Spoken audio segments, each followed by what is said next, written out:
138 o'clock.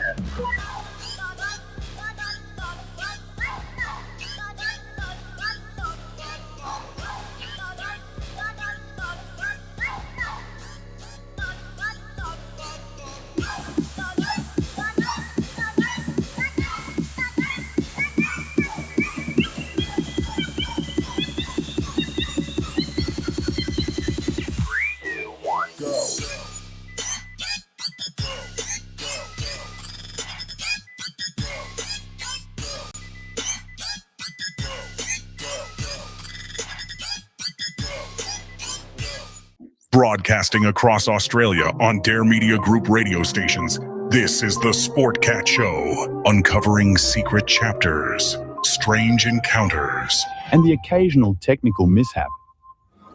Always a technical mishap. Hello, everybody, and welcome to the Sportcat Show, formerly known as the Paranormal Guys.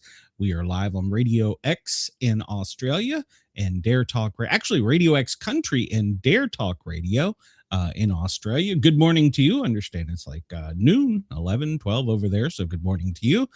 Encourage you. Come over and join the chat. We always have a lively chat over here under the Sportcat shows.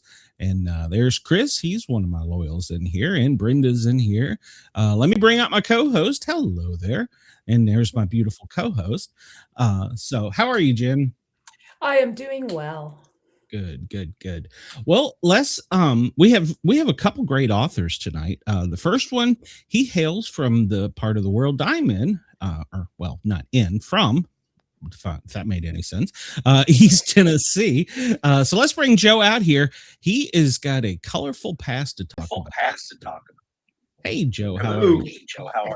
Great. How are you? Doing well, sir. So tell us a little bit about yourself. Well, I was born and raised in Mingo County, West Virginia, where the Hatfield McCoy feud took place. And then in 1987, I moved to Pigeon Forge, Tennessee, and started robbing trains for a living at Dollywood. And then I've always been interested in writing and written a lot of stuff. And once I retired, I decided I was going to publish some novels. And that's what I've been up to lately. I have to ask, what is Dollywood? I've heard of Hollywood and Bollywood. Oh, it's a theme park. Yeah, okay. Hollywood's it's like the redneck version of Disney. Gotcha. It's good description. Yeah. So what brought you to Dollywood out of all places in the world? Well, when I was a kid, I used to go there when we went on vacation, and I loved it. So back then it was called Silver Dollar City. Correct. And when I wanted to move somewhere, I thought, well, if I want to go somewhere, I'm going to go there. And I really didn't know what I was going to do. And I got into town, and I said, I just got here, so I'm going to go to the Dixie Stampede. I'd never been there. And I said, I'm going to go there and have one night of fun, and then I'll go looking for a job. And they seated me next to a gentleman. And it just so happened he was one of the gunsmiths at Dollywood. And he said, hey, the guy that teaches people how to throw tomahawks, knives, and spears is looking for somebody. And I have a martial arts background. I've studied martial arts since I was 5. And I've worked with a lot of weapons. And I went over there and went to work the next day. And 30 years later, I retired. I'm smiling at the whole martial arts background. So what did you do? Because I did karate for many years. Oh, wow. Well, I have black belts in the four systems, but mainly in Okinawan Shorin-ryu, Korean Taekwondo, and a system called Kyokuto Kakai Bujitsu, which is a fancy way of saying Far Eastern Federation of Fighting Arts. Gotcha. I did Shorin-ryu. I've studied a little bit of everything. Yeah. I love Shorin-ryu. That was the first one that I started and just fell in love with it. But I'm coming from a small town in West Virginia, people didn't stay long. They'd move on. So you get started in one system and somebody else would move in and you move to something else. And so it really was good for me in a lot of ways. I found it to be very therapeutic. I was the oldest of 5 kids, so I started it thinking, I gotta have some way to keep my brothers in line. But I found it very therapeutic, just like running. Yes. Oh, yes. It is, and when I first started, I was thin and sickly a lot as a kid, and I got picked on a lot, Mhm. and so I thought I'm going to learn karate and I'm going to beat people up so they'll leave me alone. But luckily, I had a good instructor that taught me that that's not what it's about, Yes. and I just fell in love with the discipline. And it actually, I became an instructor myself, and at one time, all I did was teach. And it's great for children. I've taught kids that had attention disorders and that were very hyper, and it was really it gave them a focus and it helped them calm themselves. Apparently, I blew Chris's mind here. He's not like another thing we've learned about me. My Yeah, co-host many is layers. exactly. She's like an onion, so she will hop out of her Prius and whoop your ass. So With my airsoft gun. your airsoft. So, oh, Lord. So, also a part of your background, I was reading you're a descendant of the lineage of the Hatfields and the McCoys. Is that correct? Yes, absolutely. If most people don't know about it, it's a famous feud that took place in southern West Virginia between the Hatfield clan and the McCoy clan. And Devil Anse Hatfield was the leader of the Hatfield clan. He's also my great great uncle. And then there was a gentleman by the name of Tom Mitchell who was with the Hatfield clan, and he's the one that set fire to Randall McCoy's cabin on Christmas Eve, and he was my great grandfather, and so that's my tie. And then on my dad's side of the family, they all came from Budapest, Hungary. That's how I came up with Blood Feud. It's actually hillbilly vampires. You've got the Hatfields McCoys still feuding and fighting, and they don't die. And Yes. so it's a different take on it. There's a lot of humor, a lot of action. Of course, the main character uses martial arts, of course, because of my background. And we've changed up the vampire lore a little bit to make it a little different. But I love it. And I'm just about finished with the third book now. Wow. I love that you could throw humor in there because you know if it's too serious, then it's just not fun. Yeah, you're going to have some relief every now and then. Absolutely. Well, a lot of the old tropes, what did you throw out of it? Because, I mean, I guess it could be kind of dry too. Yeah.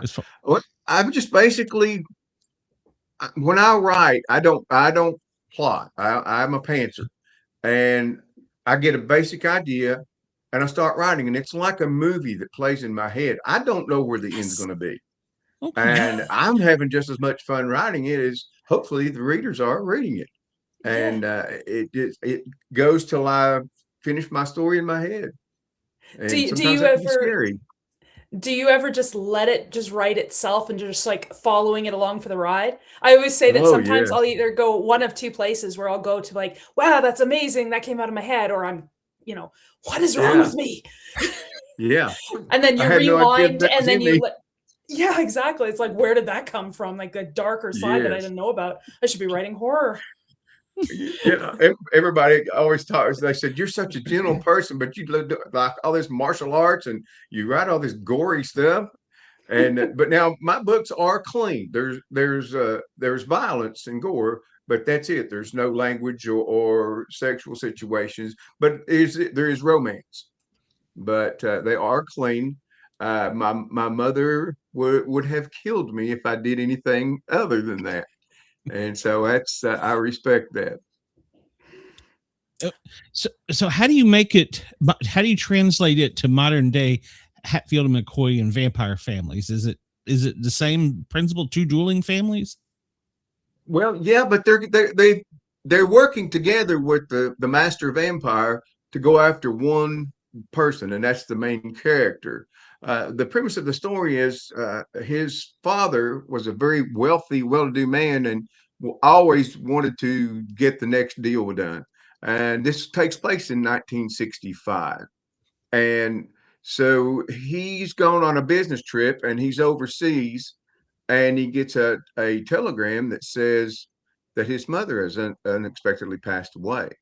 So he rushes back home And before he can get home, his father, has her cremated and buried.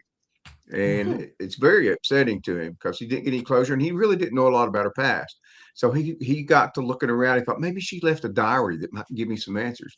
So he finds a diary, and it's giving him some answers, but it's also giving him more questions. And he thinks, well, there's got to be more diaries. So he goes up in the attic and starts looking, and he finds a box full of diaries. The problem is they're all in the same handwriting and the same name of the author of the diaries, but it dates back to 1863. And so that takes him to West Virginia. That's how he learns about his connection with the Hatfields. Interesting. I was just thinking, it's like, that's a long feud to have for that many years. Yes. You'd think they would have like sorted it out or something. Maybe they don't even remember what they're fighting about anymore. Right. But like I say, they're working kind of together, but they don't get along really well. So they don't mesh as well as they need to, and that's the one advantage that the main character has. He works that against them. Interesting. You said it was like a movie playing out in your head. Can you actually hear different voices for each character? Oh yeah. I mean, it's really crazy because I can see him, I can hear him, and I may need therapy. I don't know, but it is you. It's just you and me both. I can't explain it. And you can jump into different ones' heads. Yeah, if you've ever had a very vivid dream that you hear everything, you see everything, it's the same for me when I write. Okay. No, you're not crazy. Many authors have said that. It just fascinates me. I don't have that creativity, and I just find it so amazing that you can do that, and so easily, because you make it seem easy. You're like, oh, I just start and I just go. How long does it take you to finish one book? Well, if I'm not super busy with other projects, I can do one in usually a couple 3 months. Okay. And you're on number 3 is the one you're editing and getting out now. Yes. Now this one took a little bit longer because in the middle of writing it, I got very ill, and then I had a torn shoulder that had to have surgery, and then my mom got very sick, and she ended up passing away in October of last year. And she was my inspiration for writing. She wrote poetry and stories and things, and she's the one that encouraged me and told me I needed to do it. And it was hard for me to get back into it, but now I'm excited to get it done, and I'm okay now, so I'm back at it. So is the third one the last one, or are there going to be more books in the series? Well, it's supposed to have been the last one, but everybody wants more. So I'm going to write a prequel for 1863 to 1965, when it all started, the beginning of the vampires. So in the last, where it goes from there. In this last one, are you modern day? Have you went from 65 to now? No, this all takes place in just a matter of a few months. It's all in 1965. But now the first book, they're in West Virginia and Kentucky, fighting it out with the Hatfields McCoys. Then the master vampire leaves and goes to Budapest, Hungary. So the second book takes place in Budapest, Hungary, and there's demons that he has to fight, and he literally saves his love interest in the first book, and he takes her with him. And there's a lot of little surprises and cliffhangers and things like that in it. But he over there, he runs into some priests that help him, and a sleazy con man that's supposed to be a tour guide and taking him places. But when he needs something, he takes him to his cousins to buy old beat up cars or weapons and stuff like that. So it's a different story. So there's, like I say, I like to put a lot of humor in with the action and things like that. It sounds like you write like based off of your life, your history, and your ancestors and your family's legacies and stuff. How much of your personality do you put into your characters? There's quite a quite a bit of it because I'm a comedian as well. I'm just a natural born goof. I love to make people laugh. I did a comedy magic show for several years at Dollywood, and so I've just always been a very humorous guy. I like to have fun. And so that I write that way too. Now I can be very serious, and some of my next books, my upcoming projects are going to be much darker, without that much humor. One of the projects is called Bad Bones, and then there's another project. I got approached by Stephanie James Publishing, and they started a thing. It's kind of like a choose your own adventure book, but what they do is an author writes a book, and then she gets another author to take a part of that book out of that book and write a completely different story using some of the same characters. So like And pull a chapter out or pull a scene out, yeah, you or can pull, what? or you can just pull out a character or two and make a completely different story. Oh, And interesting. yeah, I'd never heard of that before. And she saw me on a TikTok podcast, and she approached me and asked me if I would do one. So that's going to be coming up probably next, and I'm excited to do it. But it's going to be more. It's going to be a little darker. So you'll have to start with a chapter from somebody else's book, or are you starting the whole like what's the right word, theme? Right. I don't know what the right word is. Well, this particular book, there's a scene in the middle of the story, and it's about a missing girl, and it really doesn't really. It's not a big part of that particular book, but I'm going to take it other places with that disappearance and the sheriff that's on the case. Oh, Um, Buford T. Pusser. yeah, yeah. What kind of drew you to writing in this genre? I grew up watching the old classic Frankenstein, Wolfman, Dracula. I love horror movies. I would watch just about every horror movie that comes out, and they just fascinates me. I love them. And of course, Mom always thought I was pretty sick in the head, but I've always loved it. And I thought that's what I'd like to write. Now I write some poetry and inspirational stuff as well, but I really love to write horror. And I wrote a true humor book. The first book I wrote was a true humor book called "Bet You Can't Stick a Fork in My Eye" and other stupid things I've said and done. And yeah, and well, here I'll show you. I got it right here. So that's me on the cover, and so it's all. I'm the most accident-prone person in the world. No, I think I got they're you not beat. I don't know. I mean, mine aren't just. Mine are crazy. I've been hit by multiple cars. I've been set on fire. Oh, 3 maybe you times. just have bad I luck. by myself. And I mean, just a lot of funny stuff that I just get myself into, and that's what that one's about. That was the first thing. I just wanted to do something short and fun, and then get into the novels. Nice. I think it sounds like you've had a really interesting life and maybe some bad luck. Yeah, I mean, and my mom had real bad degenerative disc disease, and of course, me and her were so much alike. I have it too. So I've had so many surgeries. I've got more metal and bolts in me than I have bones and flesh. But You're I like just this keep on close to going. becoming a superhero, right? Yeah, yeah. I mean, my neck's held up by 2 steel rods.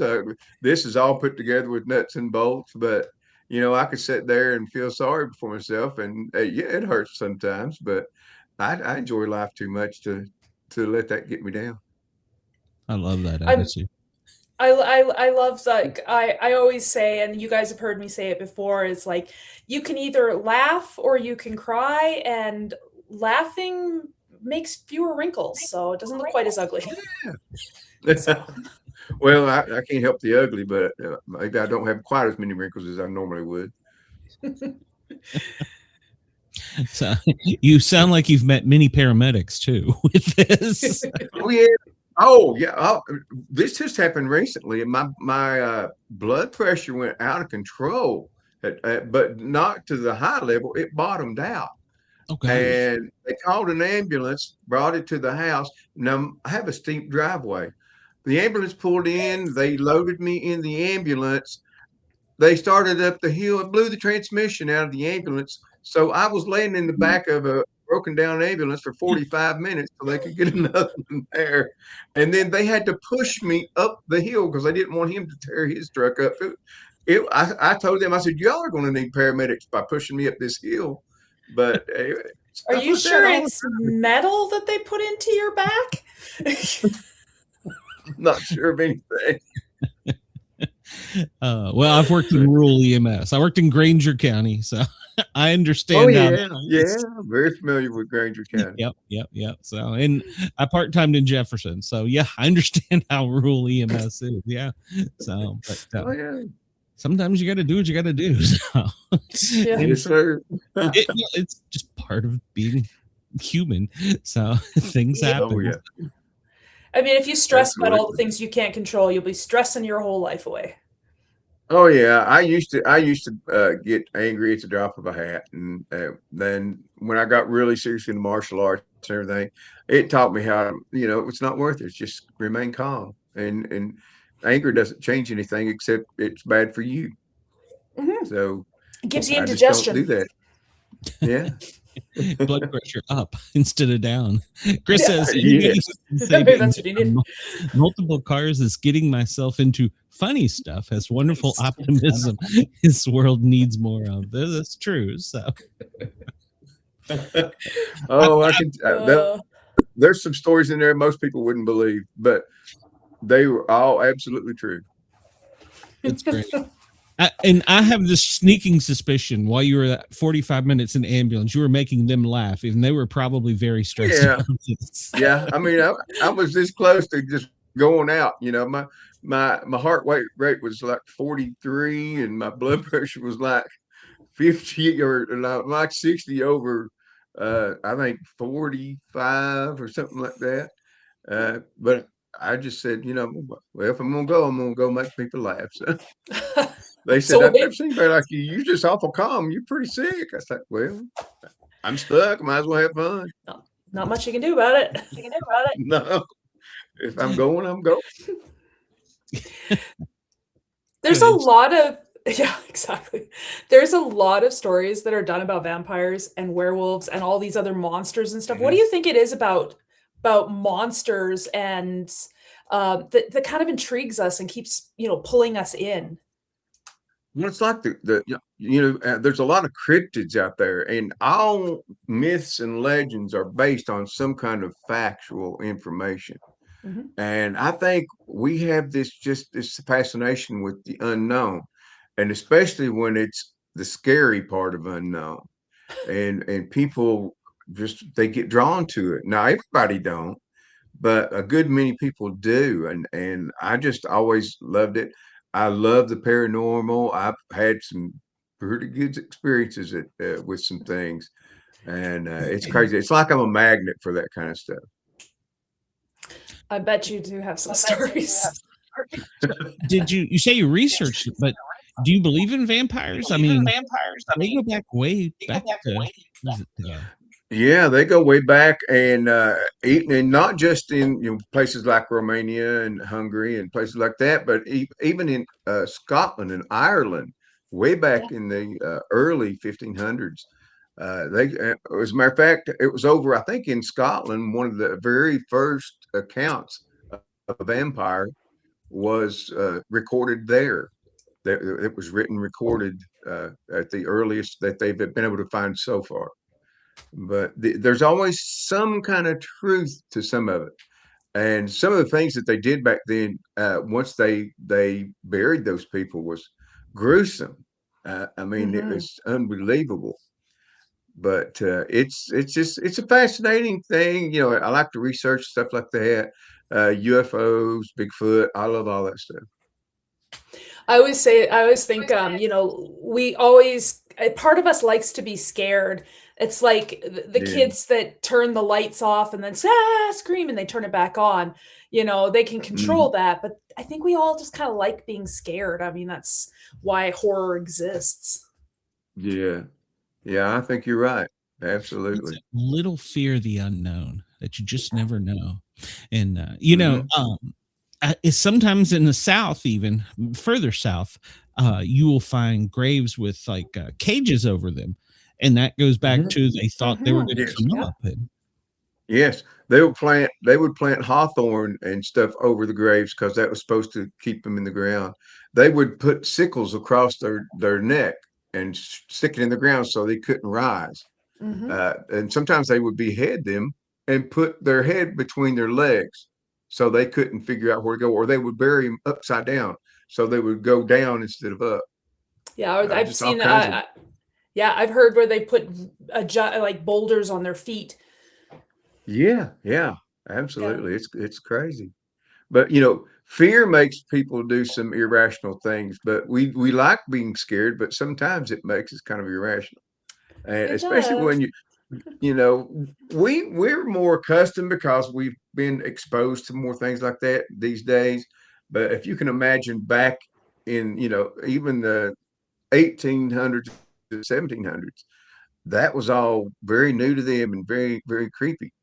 Yeah. And they didn't have the experiences that we are used to, that we grew up with. Well, they didn't have the science too that's trying to disprove everything, and there's still Right, things that it can't right. disprove, which is amazing, and I love that. Oh, I do too. our science is trying to make monsters now. So Yeah. I always so I lived out on an acreage and we were surrounded by trees, and I remember my mom saying this, and I would go out walking, and I was thinking the same thing as well, is she was never scared of the animals or monsters, and I wasn't either. But when I was going out walking in the woods, and I was like, I'm more scared of people than I am of monsters. Yeah. And Right. do you think we kind of relate to those monsters? Do you think that's why? Yeah, I think, deep down sometimes we think that they're not, we want them to be real, but we're really not that sure of it. So there's a little bit of a cushion there. But people are capable of anything, and we've got proof of that. Yes, just look at some of the medieval devices that they've made. Oh, yes. do you put any of the Appalachian lore in there, like don't whistle in the woods at night and stuff like that? You know what I'm talking about, I'm sure. So Yeah, I do. I know what you're talking about. If somebody calls your name, don't answer back and things like that. Yeah. I didn't put anything in there yet, but that's coming in book 3. okay. Oh, Okay. interesting. And I was thinking about this when you were saying you put a lot of the South in it, pretty much.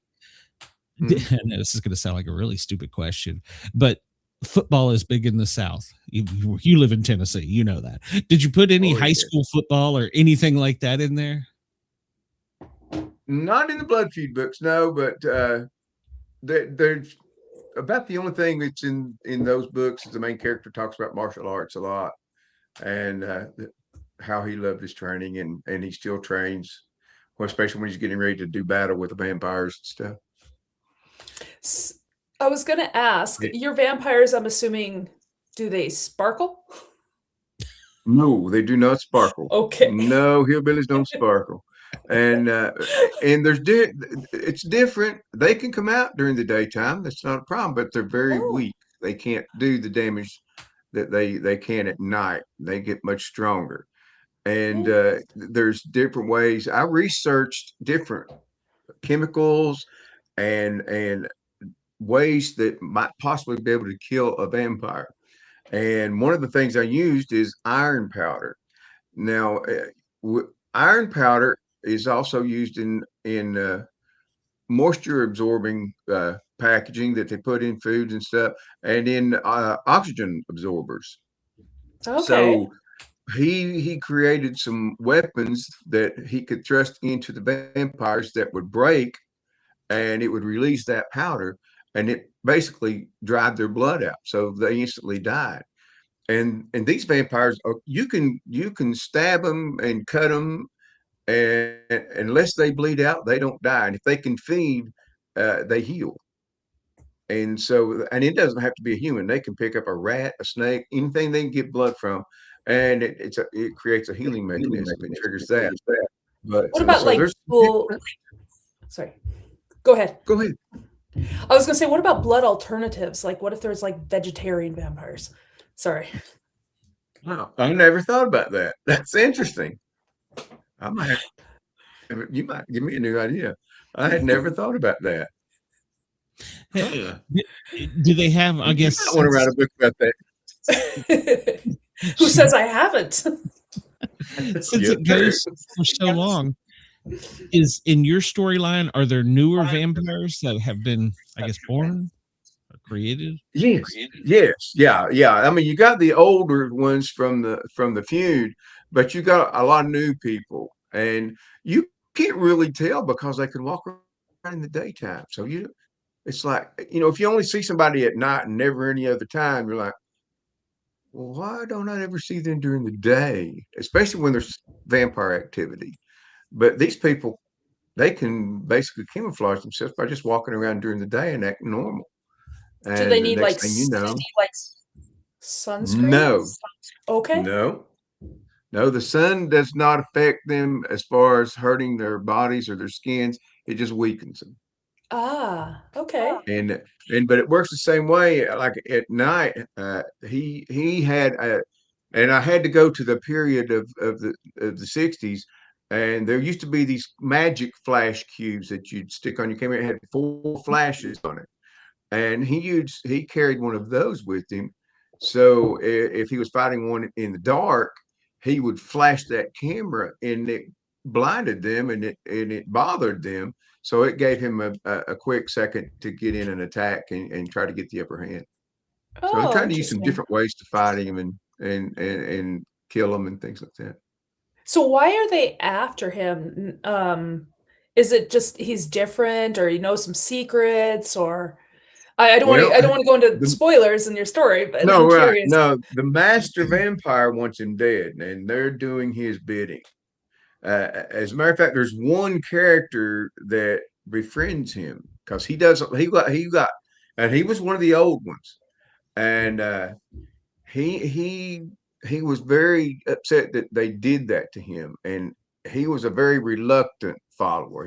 He really couldn't fight the power of the master vampire, but he didn't like it, and he wanted out of it, and so they meet up, and when they meet up, it's a fight because he thinks that the main character is someone else that is a vampire, and then he Okay. finds out, oh, it's not, and so they become friends, and he starts helping him. He gives him information of things, where they're staying, how to hurt them, and who is vampires. Watch those people, and so he's kind of an inside guy. Are there other cryptids in there as well? Not cryptids. There's demons and ghosts. Okay. Interesting. There's some of that, but I haven't put any cryptids in this one. But that's going to be in some of my next books because I definitely want to do that. You sound like you got a lot in your head. Oh yeah, I've got. Like I say, I don't plot or anything, but I'll write an idea on a piece of paper, and I've got a book almost full of that. The one that I'm going to work on pretty soon, called Bad Bones, I came up with that one, and that's why I say maybe I am sick in the head. This detective is chasing after a serial killer, and he's in a hot pursuit in a vehicle, and he decides to ram the guy to keep him from getting away, but they both crash. Well, the detective loses consciousness. He wakes up in the hospital, and they explain to him that he was very badly injured, and they had to do surgery on his back, and they had to replace some of his vertebrae with cadaver bones, with donor bones. And shortly after he's out of the hospital release, he starts having these weird dreams about killings, and he finally finds out that the bones they put in his back was the serial killers who was killed in the accident when it happened. So he is slowly being taken over by the serial killer. Ah. I've heard stories about that, not fictional stories. I've heard people's accounts. Right. Yeah. Absolutely. So what do you think, the fact that you chose this genre, that you write in these darker genres and stuff, what do you think the writing tells you about yourself? Wow, it tells me that I got to be real careful. I don't want to actually turn into some of these characters I create. I mean, just to give you an idea of who I really am. I'm the song leader at my church, and they're like, "Man, you're so humble and quiet and everything, but you got a sick, twisted mind."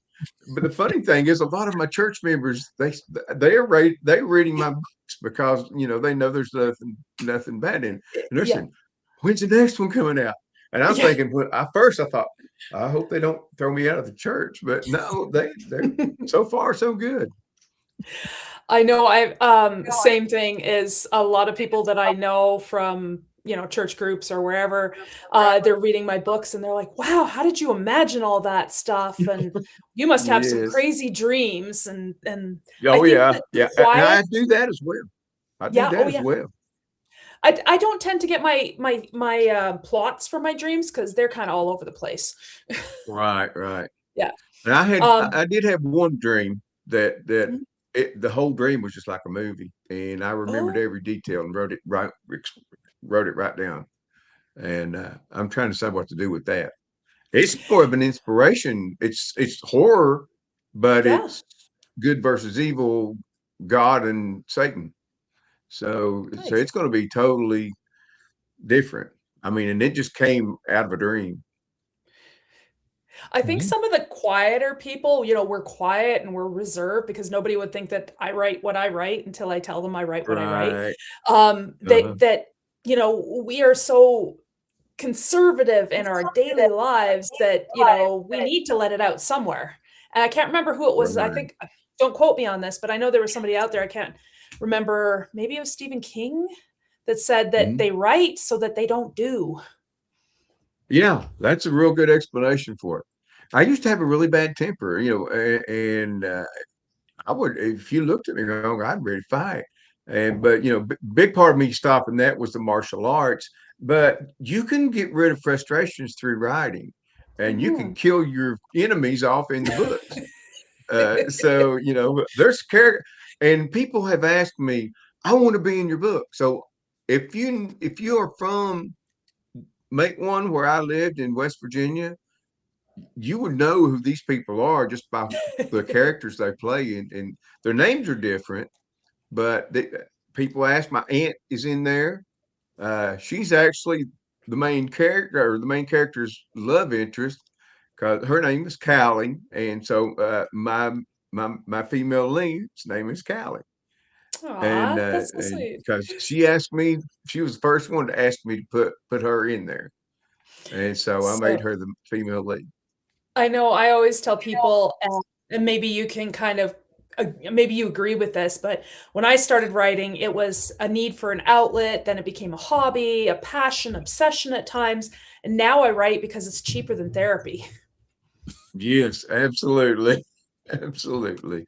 Yeah, I Poor come in Glenn. here and I get lost in the story, and two or 3 hours go by and I'm like, wow, I feel good.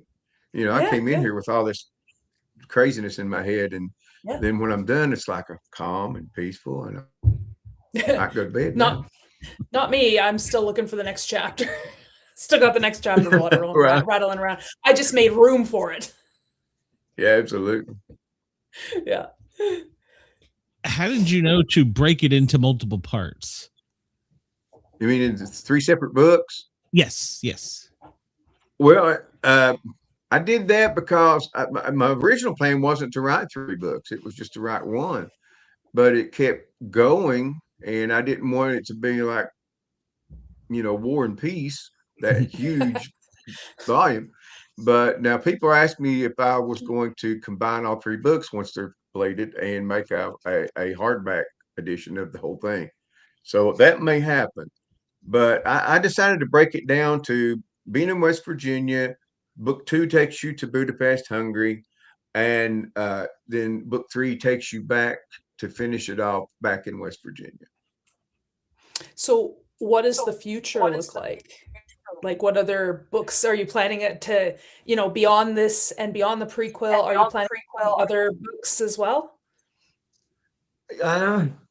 People want me to, so I'll see how the interest goes, and I'm not against it. I love the characters, and I love that history is part of my life, so I wouldn't have a bit of trouble continuing it. Have you thought The about doing vampires. spin-offs? Oh, sorry.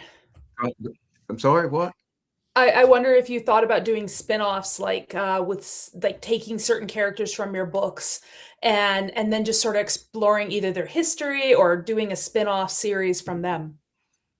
Yeah, yes, I have, because there's some pretty colorful characters in there, uh, uh, and I think that you could do some pretty good storylines with some of the side characters, because there are some really crazy people in some of these books. You just don't tell the family members which one they are. So. No. I know somebody asked me is like, are you your character? Like, did you write yourself into your character? I was like, no, Mike, I don't think I would survive. I think the character would want to strangle me for all the crap I put them through. Oh, I have to admit, part of me is in the main character, but he's also very different. Yeah. And he has some big challenges the more he goes up against these vampires. Do you ever get people that ask you to write them as a villain? Oh yeah. Yeah, I've got an author friend, and she's the sweetest, politest person you'd ever meet. And she said, I want to be a bad guy, because everybody always thinks I'm so nice. I want to be bad. And then I said, okay. And she said, and kill me. I said, okay. I guess I can do that. Decide how she's off. No, she just said, make it bad, make it real bad. Ooh. I was like, oh wow. Yeah. Don't want to give an author free reign like that. Then we can be just as creative as some of those medieval torturers. Yes. Yeah. Don't look at your all's Google search engine history. Yeah. Yeah. Somebody might think I'm into the occult, Oh yeah. The FBI's probably got a man on me all the time. Oh no, all you have to do is say I'm an author, and they'll, oh, okay. You've been been like researching where to shoot people and you still survive. That's okay. You're an author. Yeah. Yeah, we're all an artist. Yes. Well, yeah. So you started comedy, then you were in horror. Have you ever thought about any other genres besides for those two? Like, I don't know, Westerns or something else? Yeah, I would love to write a Western. I grew up, my grandpa loved Louis L'Amour, the old paperbacks.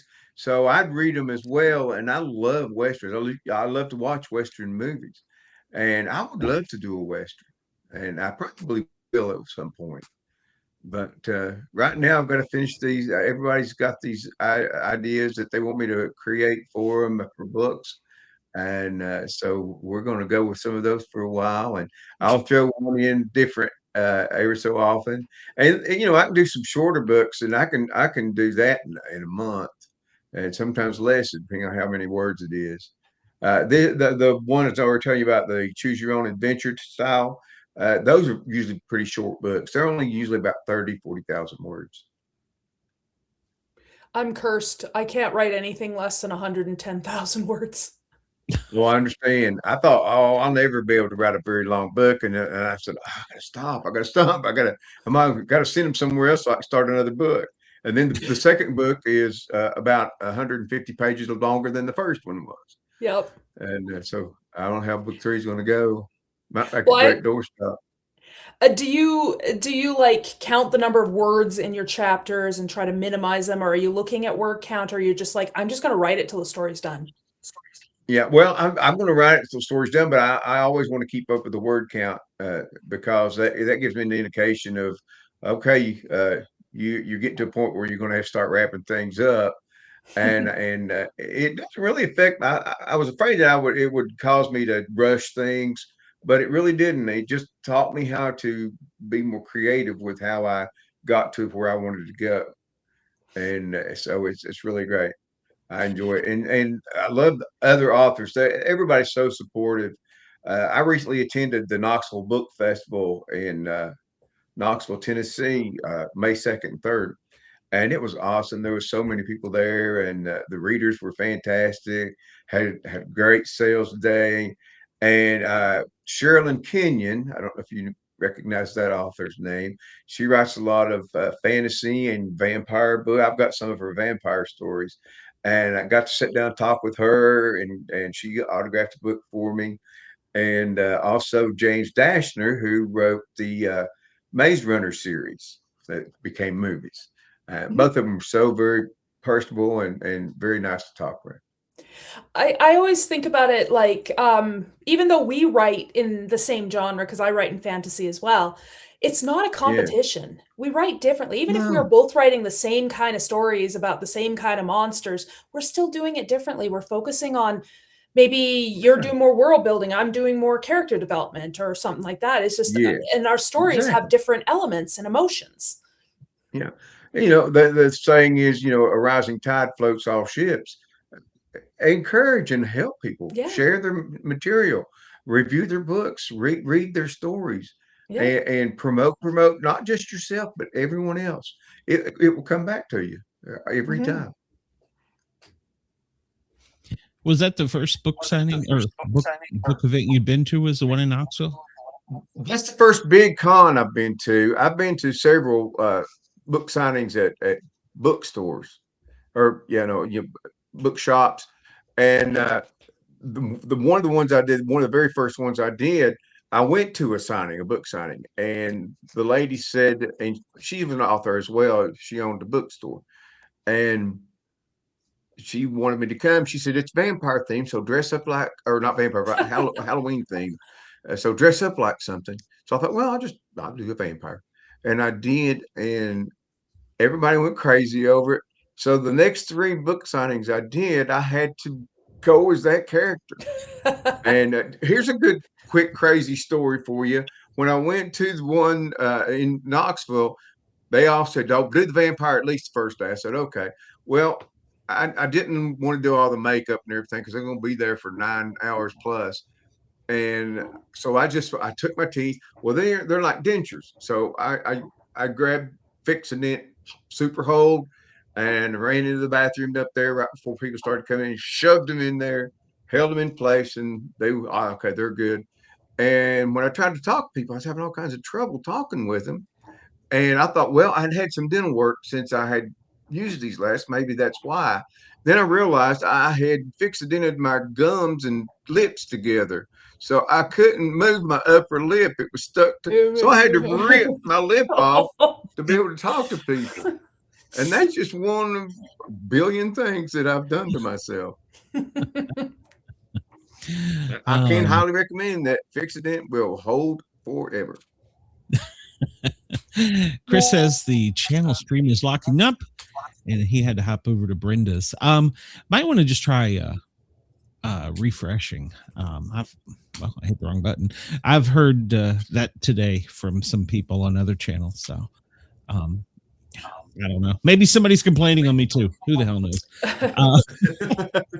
I know here we've had power outages because we had bad windstorms and a few people lost their garbage bins, and I saw a trampoline flying through the air.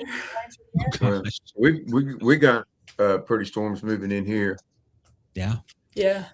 One question we always ask before you get out of here, a paranormal story, Bigfoot, a ghost, what you got?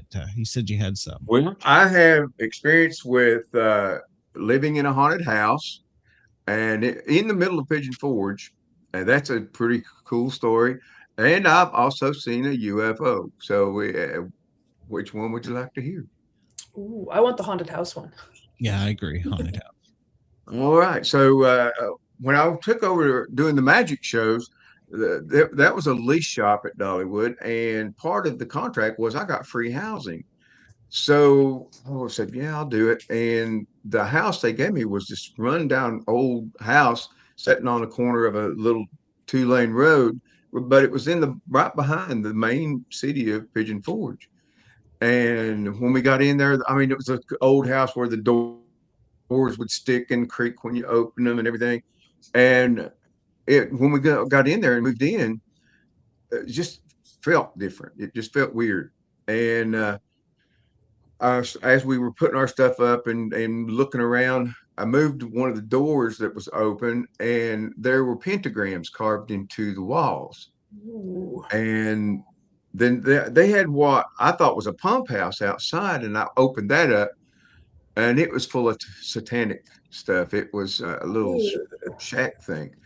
And so there had been Satan worship there. There was a carpeted room, and there were candle wax burnt all into the carpet. And we were talking that up. Well, after we'd been there about 2 or 3 weeks, the way the house was set, you opened the door and it was the living room. And then our bedroom was directly off that, and then a little bit of a hallway, and then my son's room to the same side as our bedroom. And then across from his door was the kitchen. So I was watching TV one night, and I heard his door open because it would creak. So I thought, what's he doing up? I'm going to go check on him. And I looked in the kitchen. He wasn't there, and the bathroom was right next. I looked there. So I opened his door, and he was sound asleep. But I heard the door open and footsteps. And then a couple of nights later, the phone would ring at 11 and 12 o'clock at night. I'd pick it up, and there's nobody there. I'd hang up. It'd start ringing again. Then at 1 and 2 o'clock in the morning, the TV would come on and just flip channel after channel after channel. And something I thought, well, there's some kind of electrical problem. But there's just all this creepy stuff happening. And then what really got me worried was one morning, my son, who was very small, he could walk and talk, but he was very small. He's probably 3 or 4. And he says, Daddy, would you tell the man with the red eyes and the man with the green eyes to stay out of my room at night? And I said, what are you talking about? He said, the man with the red eyes tries to pull my covers off of me and take my toys. And the man with the green eyes stops him. And I'm like, wow, I wonder where that came from. But what cinched it, and we set it up, we're moving. We were all in the kitchen getting ready to have dinner, and the table was here. And on the other side of the table was the stove, the sink, and the back door, and a row of windows back there. So my wife was at the stove on the far right. And then the sink and the drawers for the silverware and everything was over there. We were sitting there talking and everything. And the knife door came open and then slammed shut. And the curtains opened just like somebody put their hands between it, opened it up. It fell back and the door slammed. And I said, we're out of here. My mom wouldn't come in the house from day one. She said, there's something bad in this house. I won't come in there. And she would never come in the house. And so we moved out, and nobody ever moved back in. One person did move. They moved in, and they were gone in less than 2 weeks. Wow. And that was a Dollywood property? It wasn't Dollywood property. The guy that was the lease shop owner there, he had bought it. And so I said, you're going to have to give me another place, or just give me more money and I'll go get a place. I'm not staying there. But yeah, that was pretty wild. Yeah, get a priest. That's good Lord. Yeah, that's scary. Find a priest living there. Yeah, so an exorcist. That's scary, especially when you got little kids. So yeah, that's what really upset me. I mean, I could handle it, but it was terrifying my wife and my little boy. So I said, all right, we got to go. We can't stay here. Yeah, I don't blame you one bit. Yeah. I know. Go ahead. No, I was going to ask him where he's going to be here in the near future, but go ahead. No, I was going to ask something else. I was going to ask, I was going to tell him a story, but that's okay. You go ahead and ask. We got time. We're not pressed for time tonight. Well, I was gonna say that my son, when he was around that age, he used to say that there was a shadow man in his room all the time, and he'd stand in front of his closet, and he would just watch him, and he would always wake up crying, and then he'd tell me about the shadow man's there. And the one time I remember watching him I got the little camera thing, and I'm watching him on the camera, and he sits up, and then he's looking at his closet, and then he starts going, ah, and he starts screaming. I run in there, and I saw something like zip across the room. Oh wow. Yeah, they say animals and children can sense those and see them a lot easier than adults can. Mm-hmm. I've heard that. Yeah. Yep. So Joe, have you got any more shows planned, or what's in the near future for you? Yeah, and June 20th, I'm going to be at the June Jubilee in Dandridge, Tennessee, here in my hometown. Well, my hometown now. And then on let's see, August, I can't remember the exact dates, but in August, I'm going to be doing another one over towards Pigeon Forge. And then in September, we're doing Pine Fest, which is in White Pine, Tennessee. And then a 3-day big event is called the Wares Valley Fall Festival. And the last time they had something like 15,000 people at that. So that's going to be a big thing. It's 3 days, and it's set out on an old farm pasture and everything. So we're looking forward to that. Absolutely. Sounds fun. If somebody, especially from Australia, wanted to get in touch with you or find out how to get some of your stuff, where can they find you? Oh, well, I'm on Facebook. I'm on TikTok. TikTok's where I stay a lot because I've got the biggest following there, and there's a lot of exposure for authors there. But you can find me there. All my books are on Amazon under my author name, J. Michael Vagott, and you can find all my books there.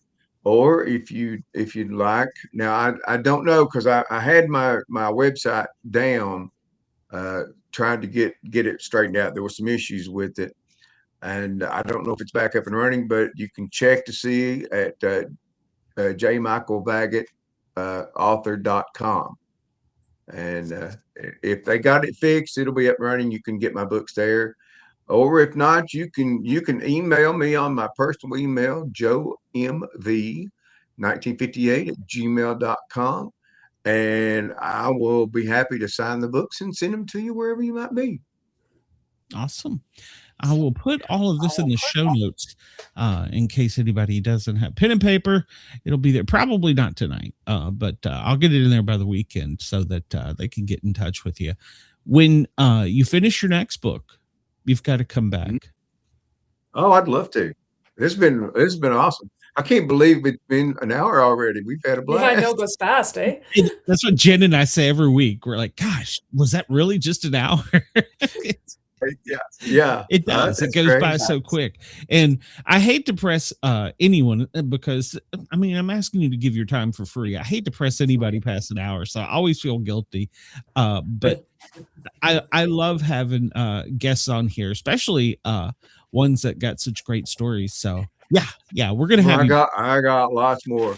I can tell you about the story of the Balfour monster that me and my friend decided we were going to go find. It was a Bigfoot creature. Oh yeah, you're going to say that for next time. Dang it! Yeah. Oh yeah. You should have started with that one. You'd have had. Yeah, Glenn would have been like, "No, that one." And funny. Yeah, it's scary and fun.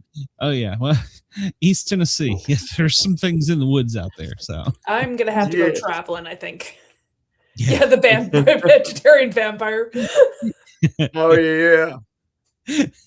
You two need to get together and figure out how to make that happen. So. Well, we can do it. We can do it. Lots of kale and spinach. What isn't there a blood fruit? I mean, like orange or something, right? There is one, right? A blood orange, yeah. It doesn't have blood in it. Blood fruit would be a good play on Blood Feud. There you go. See, I may have just made you two a vegetarian version. I love it. I love it. Yeah, you two hook up. Write a book. I'm just write me in it. I'm all for it. I'm all for it. That'd be fun. All right. Chris says he could become addicted to V8. V8 That's is great. So there's other comedians here. Oh yeah. My chat's usually full of them. I guess because for some reason I'm lagging tonight. We're having storms here in Atlanta too, so it could be it could be it. So. But Joe, thank you very much for coming on, and I'm serious about you two connecting and seeing if you can do something. That would be great. Sure. Yeah. That'd be And awesome. I would love to have you back. So I'll love to come back. We'll be in touch with you. I think I think everybody's got each other's emails, so we'll message each other real soon. All right. Sounds great. Good. Yeah. All right, Joe. Have a great night. We'll talk Thank to you you guys soon. so much. Oh, thank it's a you. pleasure. We say it every week. Yeah. Hey, if it Goes didn't by. go fast, it wouldn't have been fun. No, That's how you know it's fun. It goes by so quick. It always Yeah. does. So, well, everybody at WRFN, hang on. We have another guest in WZQR. Same for you. And of course, our dear fans in Australia. Hang tight. We've got another great author coming up here on the Sportcat Show. Broadcasting across Australia on Dare Media Group radio stations, this is the Sportcat Show, uncovering secret chapters, strange encounters, and the occasional technical mishap. Welcome, everybody, to the Sportcat Show, formerly known as the Paranormal Guys. Jen's over here reciting the commercial, so between stitches. In case you missed it, go back and listen to our one, JM Joe Vagott, great author. And as always, we have two guests tonight. And once again, we've got we're going from vampires to werewolves, and CB has got a great story he's got to tell. Let me just bring him out here. CB Ryan, how are you, sir? Hello. Good. How are you doing today? Am I coming in clear? Oh, yes. Yeah, you're doing right. good. You're doing good. Hello, mortals. Hello, everybody. So tell us a little bit about yourself, and then we'll jump into about the book too. I am an urban fantasy author. I have done all kinds of work with monsters, particularly. That's my main staple as an author. I am an independent author, or as they call it, indie author. There we go. My camera's a little crooked, so now I had to position myself a little crooked to get even. There we go. All right. So besides that, there's just a lot that goes on. I'm on PayHip. That's my primary source. If I was able to leave a comment, I should have left the link so you guys be able to find it later. I do have one book on Amazon and on PayHip. I Am a Werewolf Hunter. It goes over Jake Mansfield, who went from homeless to werewolf hunter because he was taken off the street by a werewolf hunter known as John Oakley. John Oakley. Why is that name familiar? Oakley is actually the brand of hunting gear. So I used the last name. Okay. I'm thinking, I guess, Annie Oakley in the West. Oh, maybe that's what it is. That's I was like, thinking. oh, that's a familiar name, but where have I heard that before? So, well, they work for the Secret Service. How in the heck did you come up with Secret Service as the werewolf hunters or monster hunters? Because there's a lot of things that go on within the Secret Service that we do not know about. And in fact, after this book, I'm actually doing a lore update with my other stories. And you'll get to actively see the lore with my other stories as they update. It actually is going now from the Secret Service to a military specialist branch. But with the Secret Service, there's a lot of cover-ups that we will never know about, just like the assassination of JFK being involved within the government. It was said to be a government execution. Yeah, we had an Same author thing with Marilyn Monroe. Yeah, we had an author from Key West, and some of the key players were on the island, and he wrote a book about it before they went to do the assassination. So yeah. And he says, just like you, it's been covered up. So yeah.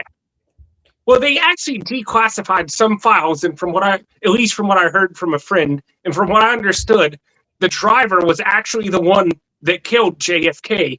Because what happened is he was able to see JFK in the rearview mirror and then shoot over his shoulder, kind of like an Annie Oakley style. yeah, I've heard that. And they say if you pay attention to like 2 or 3 of their frames, it's like real quick, you can see it. So yeah. Unfortunately, we didn't have the technology like we do now, where you could, 1080, you can just zoom right in. So do you believe in any of these monsters you write about? Yes, I do believe in them. I don't see any reason they cannot be real. They are apex predators, and they are very good at hiding. And of course, anything that happens is covered up. When you get something like a werewolf hunter went through and tore a whole town apart, or killed or slaughtered a bunch of people, the news the technology we have nowadays, they could easily have it to where the news will not broadcast it. Anyone who does broadcast it has issues with broadcasting it. So they can kind of shut it down, or the news can rearrange the story and make it sound like it was a manslaughter, like an actual man came through there and just started tearing people apart. Or if you have somebody who's torn apart in the woods by a werewolf, they could say it was an animal attack. In fact, there was this case from what I hear that there was a cover-up of a dogman attack once. East Tennessee. Yeah. Explain to me this Dogman thing, because the only experience I have with Dogman is Dogman comics that my kids read. So there's the urban legend of the Dogman. They're kind of like werewolves, except they were born more bestial-like, is like what you would see in the Van Helsing 2004 by Hugh Jackman. He starred in it. Are you familiar with that movie? Yep. That's what they're said to look like, except they're said to get up into heights of 8 to 9 feet, and they look like the movie werewolves in a way, but except they're bipedal. Yeah. Okay. And they're said to be very intelligent, and some are even capable of speaking. I've heard that, yeah. Our minds speak. They can telepathically speak, too, I've heard. Yeah. So yeah. Well, supposedly for some reason, this is just the Bigfoot guy in me. They started more up north, but now they're migrating because there's more of them down further into the south. And we're actually getting reports of them now in Georgia, which was unheard of. So yeah. So it's a real thing. There must be a lot. There must be a lot of issues right now when you have two apex predators competing in the same ecosystem, and that there's too many of one and not enough of the other. That's probably why the Dogman started moving down south, because apparently the Bigfoot proved to be the superior apex predator for whatever it is hunting. So the Dogman decided, hey, we're going to start going down south so we have more food to hunt, because there's not as many Bigfoot in the south as there is in the north. It's true. Send them to Florida. They can eat all the pythons. The crocodiles. They can compete with skunk ape down there. Skunk ape. Oh my goodness, I gotta travel. I seriously. Wow. No. I part of the Bigfoot, basically. I've heard of the Bigfoot. We have not Nessie, but we have like Little Nessie or something. The lesser Slave Lake monster. Okay. Yeah. And there's things up in Athabasca. I'm in Alberta, so I'm kind of in my own little world. Alberta, Canada? Mm-hmm. Oh, very nice. Very nice. I've been to Canada once. I went to Ontario, Canada for the Niagara view. Yeah. My mom actually booked the hotel on the other side, and she was saying, we're not going back on our hotel reservation. So we ended up going over the border, and they accepted us and let us go through. I've been to Niagara Falls once, but a lot of people go to Ontario because it's the center of the universe, apparently, because Toronto's there. So Canada, that's what people know of is Ontario. So yeah, but I'm on the other end of the country, far west. Ah, okay. Yeah, the snowy side. Closer to Vancouver than I am to Toronto. Okay, so if I was to compare the distance between from Ontario being Ohio, it'd probably be down in California within distance, complete opposite side. I think immediately south of us is Idaho. Okay. Yeah. Yeah, so you guys are not exactly on the other side, but complete opposite direction. I'm in Atlanta, so. I know where that is. Everybody knows where Atlanta is.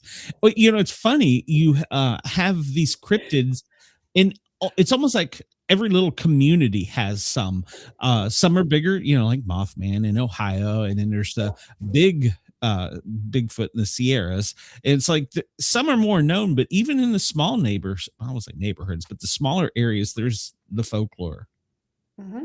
Yes, I love folklore. I study it. I have all kinds of books back there on my shelf that go over a lot of folklore and a lot of magic and all kinds of other things. And that's what I study. I am a folklorist. And that was one of the things I wanted to ask you, because in your book, you start naming some of these I guess creatures is the best way. And I'm like, okay, I've never heard of that one. Got to Google that. How the heck did you come up with all these? Research. I did a lot of my research and I decided what I wanted to keep, what I didn't want to keep. A lot of common things you'll find with people who actually do study their folklore is you can go to multiple sites and sometimes you'll have different variations. But for the people who do their research, you can most often find common factors and kind of determine that, hey, these common factors keep coming up from 10 people. Even though everybody has a different variant within the 20 people I read, these 10 people have varying factors that are the same. And that's how you can determine who does their research and who really just kind of varies off on their own path. Now, I do a little bit of creative liberties at times. Like you have the vampires, which are hybrids with vampires, which actually do exist within Romanian folklore. But I do take that to an extreme variant to where you could have a vampire, you could have a vampire who isn't just half Strigoi Mort, but maybe have a vampire who is mixed with a swung vampire, Philippine type vampire that is known for hunting, particularly with their tongue, which is very interesting compared to the usual things. These ones have sharp tongues that can extend out and impale their victims, kind of like a mosquito. I've never heard that. Have you ever created your own instead of using something that exists in folklore? Have you ever created your own monster? Yes, and that is where my offshot monsters come from. If you were to read my short story, The Ghost of Edward Jones, he is an electrified spirit that actually powers this prison that he was executed in on Halloween. Wanted to be executed on Halloween because of Samhain would actually make him more powerful as a ghost due to the fact that the frequency of the ghost realm and in the frequency of the living realm would come closer together and be a lot more binded together. And by doing that, being executed exactly in October on Halloween, that was when the barrier between the spirit world and our world was the thinnest. But also by doing this, because he was electrocuted on an electric chair, he actually absorbed a lot of the electricity, caused the electric chair to backfire, and he was laughing with malice the whole time, and he ends up becoming an electrical ghost. So he ends up having his own organic electric current, kind of like an eel. He turned karma on its head. Yeah. I asked Joe this, and he said he might need to be committed. But where do you come up with these ideas? They just come to me naturally. I just start thinking about it, and it starts playing out as a whole reference. And I actually take a lot of notes in my computer over here to my left to start collecting all the details and everything, and then I just end up keep going along with it. Since I'm a folklorist, my mind kind of is very good at imagining and making stories of their own. So you're more of, as artists, or I'm sorry, as authors say, like a plotter. Yes, a plotter and a pantser. I keep reference, that way I keep my facts straight, so we don't end up having the Ghost of Edward Jones being immune to something that he shouldn't be immune to. But yes, I do have a lot of background that I go off of, and I do bring a lot of background to my characters, but I don't exactly write down the acts. The acts is really where things happen. Like with Act 1, I had, of course, Jake Mansfield get rescued by John Oakley. That was the act that I had planned, but I didn't have Acts 2 and 3 planned out. So I would more so call what they call in the industry a planter, as I've heard, where you somewhat plot, but you somewhat pants as well. Okay. Now, with in Jen and with Joe earlier, they say that it basically plays like a movie in front of their eyes, and they can see it going on. Is that the same for you as well? Yes, I have very similar observations, except most of the time I am there within the third person point of view. So that's why some of my stories are within third person. And sometimes I can also hear the very thoughts that they are thinking in an almost telekinetic way. So then that's where I end up having that's where I'm able to pursue in first person, but usually it's always one or the other. I never have fortunately had it to where I go back to a book and then I had to write it in third person because I was only able to see in third person and then write it in third person, due to where if I come back to the book, it's always going to be in first person, fortunately. Now, when you're doing this, you're typing the whole time. Is that right? Yes. Wow. It's like Jen automatic. Yeah, it's like an automatic where it's like, yeah, you're just sort of the channel. Yes. Off in my own world. Yeah. You're seeing it play out and your hands are just working and you're just like, whoa, this looks cool. Oh, wait, what am I writing? Yeah. Not exactly like that. I actually had to focus on what I'm typing so I don't make too many errors with spelling and certain things. I always correct those as I go, but I hit that backspace so fast or that delete button so fast that I don't even notice that I'm hitting it. Okay. Do you have like Jen tells me this all the time? She'll have something in her head, and then the character will go off script, and you'll be like, "Well, that's good, but that don't fit in here," and you save that for another story or save that later. Do you do that too? Yes, I used to do that quite often, but nowadays, most of the time, fortunately, they stay within a linear path. I write somewhat in a more linear path, straight line. I don't have too many characters that just go right off the road with something else entirely. Sometimes I see things within the future that I need to write, like with an upcoming chapter of one of my books. They kind of went right off the road, but I'm able to catch up with that within the next chapter. I have a program because sometimes I get ideas for scenes, and I think that's what Glenn was kind of alluding to, is I get ideas for scenes for books that I haven't written yet. And I'm just like, oh, that'd be a cool scene. So I will save it in a document and it'll be like, this is the car chase scene, or this is the mountain climbing scene. And when I get to a book that has those in it, then I will pull them out and work through them. But I keep those scenes there.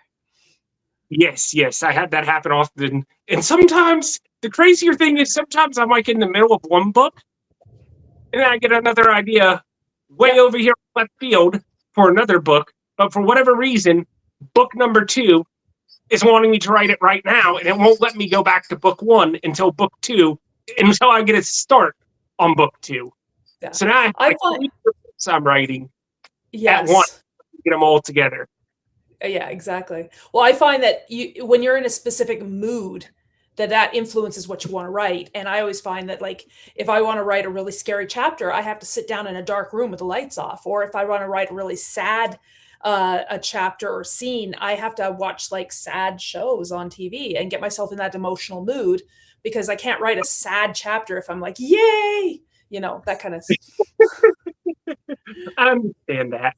I try not to wait for inspiration, because in quotes of Stephen King, usually if you wait for inspiration, you're going to be waiting for a long time, rather than if you just sit down there and try and type something. I always try and come up with something. And that's a little bit of my plotting end, where I end up plotting more than I do not plotting, pantsing, writing on the edge of my seat, than if I was to actually plot stuff out. I do a little bit of both. So I start out with the general, like beginning, middle, end, and then I write down what needs to be, like, for each chapter, like the main event. Like this is the main detail that I need to put in here. Everything else can fill itself in. So I do sort of like a hybrid type plotting pantser-ish. There's such a word. They call it as planting. At least that's what I heard when I was going to this one website, Autocrit, where they actually help people out with free classes and stuff if you sign up. Nice. I was going to say, what is your background? I am from Ohio. My bad. I am from Florida. I moved from Florida to Ohio. I'm not going to get into, I kind of already went into too many personal details. Not going to say what I was in. I I kind of have a lot of stuff that has happened in my life as far as supernatural has gone. We can get into those details later if you would like. Sure. Yeah. But there's quite a bit that has happened within my life, and it somewhat encourages my work. Okay. Well, no, I meant more like what was your educational or your work or something like that. Oh, well, I do a lot of, as I said, urban fantasy. But besides my education, I just basically got a basic diploma. I have a Class A CDL truck driver's license as well. So when you ever read any scenes of people driving, I actually know how to drive a stick shift, unlike other people who might be writing and have to look up how to drive one. Yep. That's the 2026 auto theft prevention. Most recent thing I had to look up was how to load a crossbow. Oh, I do a lot of archery as well, mostly crossbow. You use a coiling device, a cocking device, where you have to pull back the strings to get the main string to come back on the crossbow. Well, I apparently didn't write it correctly, and my editor had to lecture me on this is how we do it. So I've never shot a crossbow. I've shot an arrow, like, bow and arrow, but I've never done a crossbow before. My brother has, but I've never done it. So something that might help you with a little bit of crossbow scenes going into the future. When you're shooting a crossbow, it's always best to push out with your hand that is holding it, and then pull back and mount it into your shoulder with your hand that is actually receiving it, and then pull the trigger and fire the crossbow. And always keep your fingers away from the string. So always wrap your fingers around the body of the crossbow, or else they'll probably get taken off when the string releases. Yep. You're a medic. I can tell you that's a true story. So. Well, there you go. You being a truck driver, you could come across with some really cool scenes. I'm thinking something more like Large Marge, but where you're going through a town and each town has a different monster. Yes. There you go. Yeah. I'm just spitballing. I was when you said that and having read your book, and I'm like, oh, I know this guy's had to have thought about this. So. So what's your favorite monster within the book? His wife, because she could control fire as a firefighter. The pyro. Yeah. Yes, all right. Yes. And that's why I told you, I messaged you like, I don't know, like halfway through, and I'm like, please do not kill her. Then you killed her. So I actually made that. I'm sorry about that. I know I actually made that death more heartbreaking because I actually brought her back, but it wasn't her. Yeah. She was possessed by a demon. Yeah. It was pretty rough when I figured that out. So it's always heartbreaking when you like, because I mean, as authors, we mourn for these characters that we're killing off too. Don't get me wrong, it's not just our readers that are like, why? It's us going, why did it have to happen? We couldn't avoid it. With me, I mostly try and find off what characters that I'm not going to have a further use for. And that's how I determine which ones I'm going to kill off and which ones I'm going to let live. Now, with certain characters that they can get complete death for me, at least within the world, as I like to call it. That's my whole brand. It's the world that all the characters live in together. So yes, my short stories and I Am a Werewolf Hunter do take place in the same world. When it comes to my writing, death is not an absolute. There is always ways of resurrection. And the only time that there is absolute death is through destruction. And that is usually when both the body and the soul are destroyed. And then that's when you cease to exist. Did you read the final Sunrise, Sportcat? No, I did not. I'm so pressed for time doing 2 shows, and then I'm working to help some stuff in East Tennessee right now. I'm so pressed for time. I barely can tell you the time. So, Mrs. Sportcat asked me if I'm ever going to come out of the hole in here. No, probably not. I actually tried twice writing that one. That's my fingers within a certain point. That it was worse. When I was reading, I was going to talk about her. and the devil brought her back. He didn't tell Jake that as or a lower demon. Then I was really impressed with, and I was going to ask you, there was a specific way that you used to summon the devil. What I didn't understand that. It was something about cutting a line or drawing a line. I didn't understand that part. Sigils. Sigils are magic symbols believed to be able to do many things. Some people can summon fireballs with sigils. Some people can summon demons with sigils. But the sigil is kind of like, for Resinith, that's actually his name. And it's actually finisher spelt backwards. That's how I actually came up with the name. But I like that. for Resinith, the sigil is a calling card. And that's a little bit of what the picture is. It's an axe cutting a string. Ah, okay. Makes better sense now, because I was like, what? He's pulling a string. What? I don't get this. And then boom, he appears. And he says, well, I've been called before to worse things. Okay. Yeah. I can't imagine a devil saying, yeah, been called to worse things. So, yeah. And then you took a turn I was not expecting at all. You got into Greek mythology at the end. I was like, wow, how did we get here? All the gods within my world exist.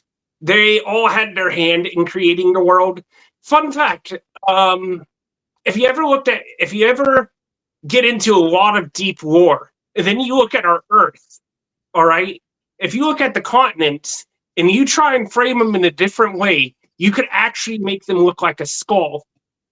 And that actually also comes back from Norse legend, where they actually killed the giant known as Ymir by cutting off his head entirely. And his skull may have been destroyed by Thor. I don't know exactly what happened with his skull, but I'm sure his skull could have been fractured into pieces, and then the water that would be his blood would actually had surfaced around and gravitate within the gravitational pool and actually help hold all of it in place. So we're just pretty much living on a giant's skull.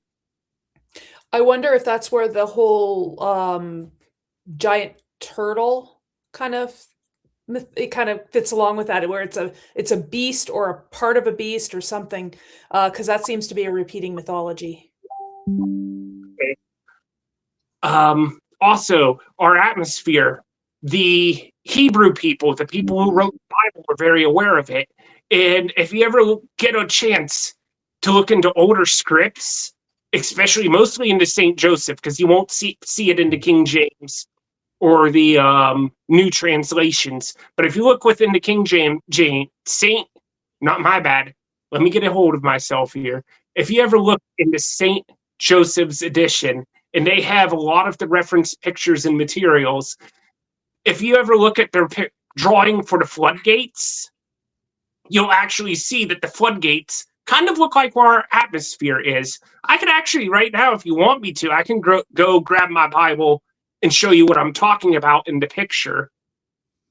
No, you're good. Brenda just fell out of her wheelchair, I'm sure, because she believes a lot of this stuff. She's a flat earther too. And I'm like, I don't understand it. And we don't have, we're living in the water. The water is the air. I don't know. There's something.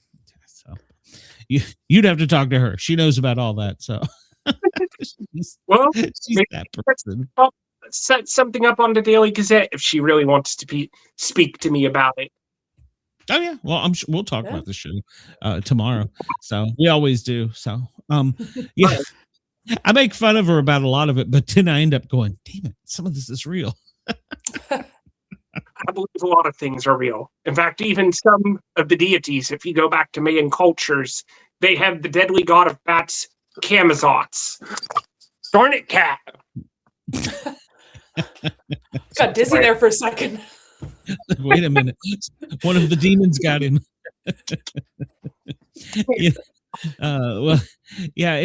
It's funny. I was just talking to a person that's very religious. Oh, so cute.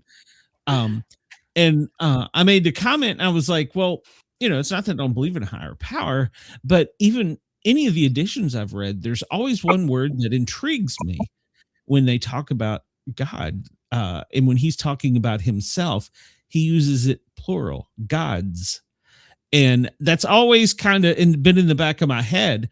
And then, of course, this is a really stupid comparison, but in the movie Transformers, when they've got the Optimus Prime and all the Autobots inside this big government warehouse, and the one guy turns to his sergeant and he goes, if you believe in what created us, what created them?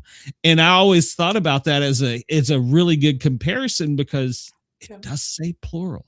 It says gods when he's talking about himself. Well, if you really want me to go into this, I can really go into some deep stuff about that, but I won't be able to take back what I said, and it will definitely be on the live air right now. Yeah. So yeah, you don't want to put yourself too far out there. So oh no, I'm okay to say it. It's just who all will be okay with hearing it. Well, they'll at me, so don't worry about it. Okay. So if you ever look, you go over to the 10 Commandments, and they always say, you shall worship no other God but me. He also says in times that he is a jealous God, that his name is actually jealousy. Now, if there are no other gods, who is there to be jealous of, if you think about it? Yeah. Also, he forbids the speaking of any other gods by name, because names are an invocation within the deities. Yep. Yeah. If you their name, summon them. Now, there's some weaker ones like Rezanith, who is not really a god, and you have to use a sigil as his invocation. But that's one thing about him that's different from other deities. There's all kinds of ways to summon these things. What you do once you summon them is the big question. Well, sending them back is the hard part. And that's I've had guests on the show. We've talked about this. They talk about Ouija boards. And that's one of the things they all say is you got to know how to close whatever door you open. Yes. Yep. Because you'd be surprised how many people don't. And, well, I'll give you an example. We go out and we used to, when I first started, I was like, we're going to go hunt Bigfoot. When I say hunt, I don't mean like we're going to shoot him and kill him. So anybody don't at me for that. That's not what I'm talking about. So that we can find document proof. We could, he exists. And then I was like, well, after a while, we're going out looking for this thing. It's trying to avoid us. We're playing a really fancy game of hide and go seek. Why don't we just sit here in camp and do what humans do? We'll go out during the day and explore and all that, blah, blah, blah. We'll look for signs and stuff. But at night, we'll sit around fire. We'll tell stories. We'll do what humans do.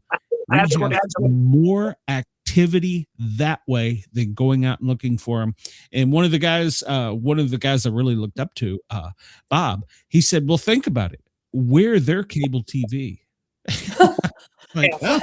Valid point. We're more interesting than TV. Oh, wow. Well, I mean, I don't know if I'd be that interesting. Yeah. Maybe they're coming in to listen to our stories. Could be. They don't come in to eat us, though. Most Bigfoot aren't typically aggressive. Most aren't. So, man, if you get you don't need a gun. Use a flashlight. That's your best weapon. I was chased off from inside the woods by Bigfoot because some people were actually making calling noises, trying to call Bigfoot. Never told me they were doing this. So I might have heard their calls and freaked out, or I may have heard Bigfoot's initial call and freak out. And usually when I hear Bigfoot or know that Bigfoot is possibly around, I don't want to be in the area. It scares me. But I was chased out the woods because of these guys calling it, and it must have ticked off this Bigfoot because it was looking for a mate, to find out that it was a bunch of idiots calling for it. And I was around they never travel alone. They never try. If you see one, there's another one close by. I could go into a whole story. They sent me out when I was just a young investigator. They had this kid who kept, I won't say kid, young guy who kept sending in messages. He was scared to death. There's one in the woods. There's one in the woods. And my mentor said, go check it out. I don't think there's anything to it. So I went down there and we went around and I'm like, yeah, these are some signs and you got this and that. And, it wasn't until about 1 a.m. we're walking through the woods, and these are his woods. He grew up on these woods. He knew these woods like the back of his hand. And I'm like, hear that? And he's like, yeah, it's a bird. And I'm like, it's not a bird. Think about it. That's some awful long calls. That's a big set of lungs. and his eyes got like this big around. And before we could get out of the woods, I managed to get one cornered on the opposite side of a bush from me, literally on the opposite side of a bush. I couldn't see through this bush. That thing went through every bird call I have ever heard in my entire life, from anything down in South America to the hoot owl, until it finally just screamed at me. And I wasn't giving up, and I regret that I wasn't brave enough just to go into the bush, because it literally couldn't have been more than 3 feet away from me. And then one broke a tree behind us and caused us to turn. And as soon as we did, it was gone. And I was so pissed off. So that's what was happening. That one was trying to make up for the other one about to get caught. Yep. They cover for each other. Yeah. The other one go take off. Yeah, they cover for each other. And people say I'm crazy, but hey, that's all right. It's my story. I lived it. So you don't. Then when I started doing the show, everybody's like, well, you're trying to prove Bigfoot exists. And after a while, I'm like, no, I don't really have to. I've got the answer to that. I know he exists. So I don't have to prove to anybody. If you want to go find out, go sit out in the woods yourself. You'll be okay. Yeah. What to tell Jen, go sit in the woods. Yeah. No, I've done that before. I lived in the woods. I'm done with the woods. Wasn't we said in the Appalachia with Joe earlier? There's things at night. If you've grown up in the Appalachia, you know not to do out in the woods. You don't go into the woods if something calls your name. If you don't whistle at night, there's just certain things, like he said, maybe it's a call for one. I never thought of that. Now that you said that, whistling at night. I know growing up, and I was growing up on the acreage, and we kept hearing this sound, and it was like a thump, thump, thump, thump, thump, thump. And it sounded like somebody was trying to start their tractor. And I kept hearing this, and then I'd hear it again the next year, and then I hear it again the next year. And I finally mentioned it to my mom. It's like, nobody's going to get that tractor started. And my mom said, that's a grouse call. And I didn't know. I was like, okay. But, all the other calls that you hear, you have no idea what they are. You think there's something, and they could be something else. Yeah. That reminds me sometimes of when chipmunks scamper in the woods, it actually does sound like there's somebody watching you, but then you keep looking around. Eventually you'll catch them. Well, and like mountain lions, when they roar, it sounds like a human screaming. It's terrifying. In barn owls, when they start going off, foxes sound like children screaming, and then usually barn owls sound like a woman particularly screaming. This big. And they've got a set of lungs on them that are as big as Bigfoot. Had one right over my tent, like at 2 or 3 o'clock in the morning, let out this ungodly scream, and I about shit myself right there. I come out of that tent looking around. So I was staying in a tent, and I woke up in the morning, and I'm hearing thump, thump, thump, and I was like, what is that? And I was too frightened. Then I finally got brave enough, because it was right outside the tent, to open it up. There's a horse eating the grass right outside the tent. I was like, oh, but it's just, you just don't know what these are until you see them, right? Yeah. Here's a story for you, CB. A buddy of mine had just got out of the academy, 3-letter agency, loves to be out in the woods. He took one of his dates out on a camping trip in the woods. They're asleep, middle of the night, in the woods, in this part of the country, so it wasn't grizzly part of the country. And in the middle of the night, a bear sticks its nose into the tent, pressing in, it's not going through the nylon. And without thinking, he, like I said, he's just graduated from a 3-letter police academy. He punched it. I was going to say, did he just go? Yeah, he did. And he said he heard this ungodly scream. Something took off running. And he's like, I think I just punched a bear.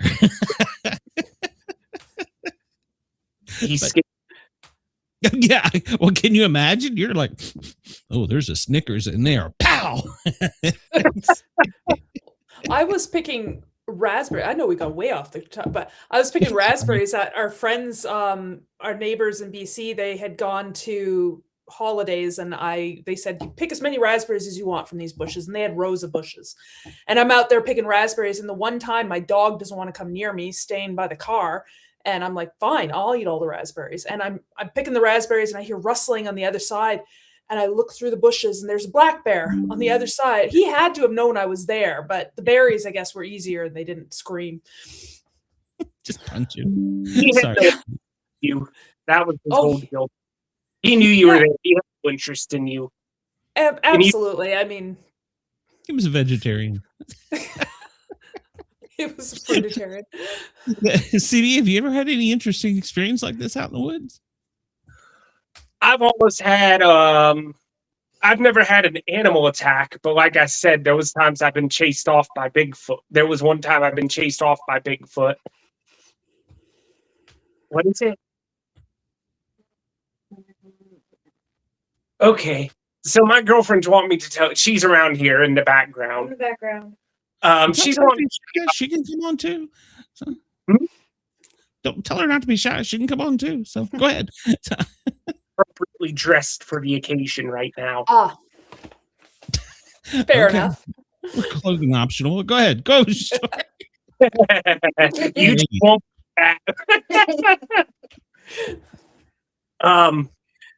Anyway, so there was this one alien encounter I had where my girlfriend was able to point it out before I did.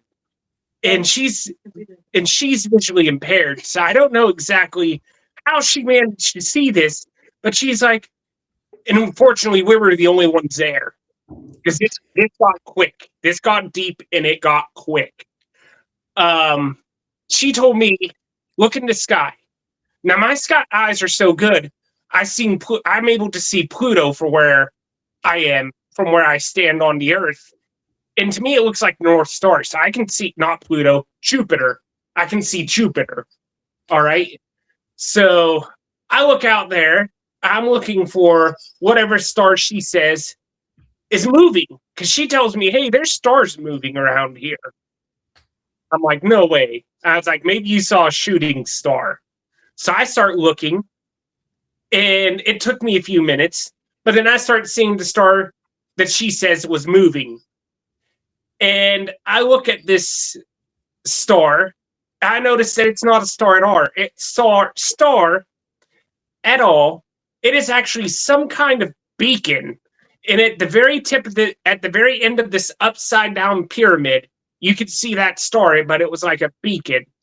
And I was only able to see the ship because that star was so bright, that beacon was so bright, that it actually was able to reflect the blackness of that ship. I think they were trying to blend in, but their beacon was so bright that if you looked at it long enough, the ship would actually give itself away. And crazier thing is, then we seen some kind of miniature cargo ship, like what you see Marines fly in often. Those little cargo ships they carry tanks in. Yeah. We see one that looked like it was white, like it was almost made up of foil, but we knew it was made up of some kind of steel. And it's smoking and going right over the house. Now she's out in the country, somewhat in the middle of nowhere for this to be happening. It just flies over the house, just misses the trees, and lands. And then we hear this god-awful laughter that sounded like something between Chucky the Haunted Doll and a hyena. It was like a type laugh. And this is when I said, darling, we need to get inside, close the doors, lock the doors, and the windows. And I was ready for whatever was about to happen because I was armed at the time. So she goes around, she starts locking the doors and the windows. And we hear this thing going nuts, running around the house, wanting to get in the house. Because I told her, as long as we don't witness anything, we'll be in golden. Because we don't want to see anything. All right? And so this thing starts running around the house, laughing like a little maniac. And we hear what we think was a laser being blasted at this thing. Because we hear like a... And then everything went silent. Like it was a normal night all of a sudden once again. So Maybe I it think was a pet. Hmm? Was it a pet that got away? no, this was some other alien that these aliens was pursuing. I think the alien that was Ah. running around was some kind of fugitive that did something illegal, and these pyramid aliens decided that they were going to disintegrate this laughing, running alien. We never found anything, so it was amazing to know that, because after all that happened, we walked around the area to see if there would be anything left over within the morning, and she didn't find anything. Except for burn marks, she tells me now. For what? Burn For- marks? From the laser that blasted this thing. Whoa. Okay. From what Okay. I can tell, with the burn marks, it must have been a laser that blasted this thing and disintegrated this creature that was running around the house. I bet y'all didn't sleep at all that night. Probably not for the next few nights. Back outside and go home after all that happened. You left her alone? I think she was okay. Like I said, I don't think they had interest in us. They had interest in the fugitive that had done whatever was wrong. I don't think they had interest in her and I, or we wouldn't be here today. Probably not. Sound like the fugitive had interest in you. Yeah. I was trying to see. That's why I wanted to get it announced right away. Yeah. I had a remote viewer tell a group of us that Bigfoot was exiled to the planet by the aliens. I don't know. Heard about that. I don't know if it's true or not, but we've had all kinds of people on here, so I've probably heard some crazy stories before. So, with all the stuff coming, go ahead, CB. I'm sorry. Are you familiar with the fact that there were actually two types of humans that evolved? There was the Neanderthals as well as our race, as our race. I've always thought that maybe the Bigfoots could have came from the other sibling of humans. Like The a ones- leftover that didn't become extinct. Yeah, Yeah. they evolved into what is now Bigfoot. There's that, and then of course there's also the Nordic possibility now that's coming out with all this new disclosure information. Somehow they've come out and said, well, there's 4 different types of aliens now. So they've got it's like a mini soap opera. They've got us glued for every few weeks giving us more information, and it's leaked out that there's the Nordic, there's the reptilian, there's the gray, and I think the yes. other one's insectoid or something. Oh, yes, I'm familiar with the insectoids. I've heard a little bit about them. So do you believe all this stuff? I believe it. There's nothing that disproves it. So unless there's any evidence that comes up that absolutely disproves the possibility, then yes, I believe it until there's something that disproves it. Everybody has, if you look at the Bible, everybody has faith in the Bible. And yet there's certain things that can be proved, but there's also things that cannot be proved. And that's why it's faith, because you choose to believe. Absolutely. No, that's you got to take a leap of faith. So being why- aliens or Bigfoot is kind of like being a Christian. You have faith that there could be aliens or could be Bigfoot. Yeah. Why would our government hide it though? What's your theory on that? Because we're all idiots and we wouldn't accept it. Where's that? Public panic because people fear what they do not understand. You also have it to where these aliens may leave behind a lot of advanced technology. So now imagine if we had all this advanced technology that might have been scattered out and not even recovered. What would happen when somebody who has very bad intentions gets a hold of this technology and can integrate it with human technology and make something twice as deadly as what the aliens or we ourselves could make?